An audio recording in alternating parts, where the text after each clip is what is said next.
Welcome everyone to another episode of the Retro Wrestling Reviews. Fredo Esparza here, and this week we look back at Mid-South Wrestling's April 1st, 1982 show. Before we get to the review, be sure to click that subscribe button. We'll have more wrestling show reviews as well as the Lucha World podcast and other content available on this channel. This episode of Mid-South was taped on March 31st, 1982 at the Irish McNeil Club, Boys Club in Shreveport, Louisiana.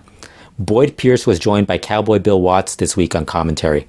Bill Watts mentions that Killer Carl Cox has disappeared and that Reeser Bowden will be interviewing General Skandar Akbar to see if he knows his whereabouts. Watts also mentions Paul Orndorff's bad luck challenging for the North American heavyweight title. He also mentions that they can't reverse the decisions in wrestling by viewing video replay, and brought up how at that time that wasn't being done in some other sports. They aired the finish of the DiBiase Roop title match after that. Watts recapped Orndorff's storyline again about his car being tampered and that causing him to arrive late and missing the title match with DiBiase. That is then followed by a recap of Orndorff confronting Bob Roop. The first match was Bob Roop beating Kokoa Samoa after catching him with a belly-to-belly suplex for the pin. Crowd was really pulling for Kokoa Samoa in this match. Roop gained control of the match by using the ropes and started throwing punches and elbows at Kokoa Samoa.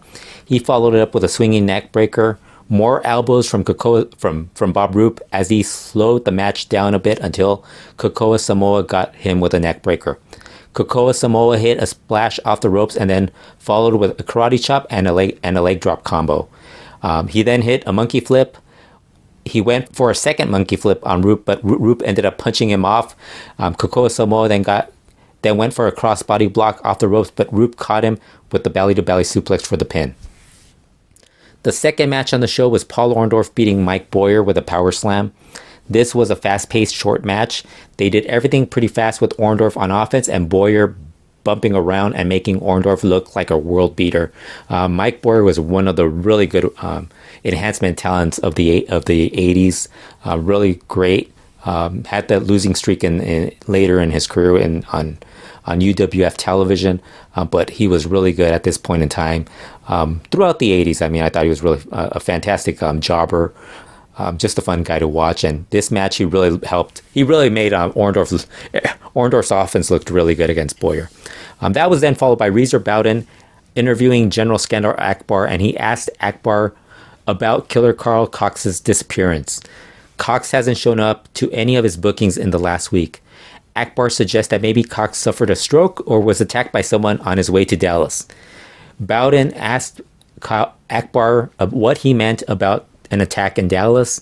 Akbar said he has nothing to do with it and said maybe someone doesn't like Marines. He complains about Cox using a shovel to attack the Samoans. He said that he's glad Cox is out of wrestling. Akbar then said he wants to get the Mississippi and Louisiana titles and warns that no one team with JYD because bad things happen to those who team with the Junkyard Dog. Third match on the show had the Wild Samoans Afa and Sika with General Skandar Akbar beating Buddy Landel and Jesse Barr after Sika used the Samoan drop to get the pin on Jesse Barr. The Samoans start roughing up Landel and Barr, but their opponents made a comeback, and Watts really got excited when he started seeing Landel and Barr on offense. The Samoans used a lot of double team tactics to wear down Landel and Barr, and eventually got the win. Thought this was an okay match, but I think the highlight of this was that the fact that Landel and Barr got in a lot of offense against the Samoans. But really the Samoans, whenever they started double teaming either one of the guys, they pretty much just took control of the match. The fourth match was the one-man gang with General Skandar Akbar beating Rick Ferrara after a big splash for the pin. This was a short match dominated by the one-man gang despite Ferrara trying to knock Gang off his feet, but he could never pull it off. Reeser Bowden came back for an interview with the Big Cat, Ernie Ladd. Bowden asked Ladd for a health update, and Ladd says that he's doing okay with or without the cane he's holding. He tells Bowden that he has the cane to stop the rats in the bushes. Ladd feels someone has to stop the one-man gang and General Skandar Akbar, and says that he spoke to matchmaker Grizzly Smith and that he has himself a mystery tag team partner. Ladd said that he he called the Junkyard Dog to bury the hatchet and offered him $10,000 to team up with him against the Samoans, but JYD hung up the phone on him. Ladd said he got a better partner instead. Ernie Ladd talks about how the Samoans and Akbar betrayed him and how Akbar's army has injured Mike George, Ernie Ladd, Ted DiBiase, Dick Murdoch, and killer Carl Cox can't be located. Ladd repeats that someone has to stop them. The fifth match on the show was the Junkyard Dog and Mr. Olympia beating Tully Blanchard and Wayne Ferris after a thump power slam by JYD on Ferris. Mr. Olympia kept Blanchard from making the save. This was a good fast-paced match.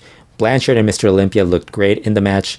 JYD looked strong, just powering and brawling against his opponents, while Mr. Olympia provided the technical wrestling in the match. Watts mentioned that his very first professional match was against Joe Blanchard, who is Tully's father back in Indiana. They had a standby match to close the show with Mike Sharp beating Ron Cheatham with a reverse backbreaker over his shoulder for a submission win. This was a short match to close the show. This was a good episode. Best match on the show was the JYD and Mr. Olympia versus Tully Blanchard and Wayne Ferris tag team match. The other highlight of the show was Bill Watts on commentary and him recapping what had been going on in Mid-South, including the North American heavyweight title situation involving Bob Roop, Paul Orndorff, and Ted DiBiase. They also kept wondering about the whereabouts of killer Carl Cox, including Reza Bowden asking Akbar about it. The Ernie Ladd interview segment was good as well. Again, this was a fun show overall. Definitely recommend watching this show, as it was really one of the better shows I've seen recently from what I've been recapping. That's it for this review. Be sure to subscribe to the Retro Wrestling YouTube channel, and we will be back again soon with more reviews.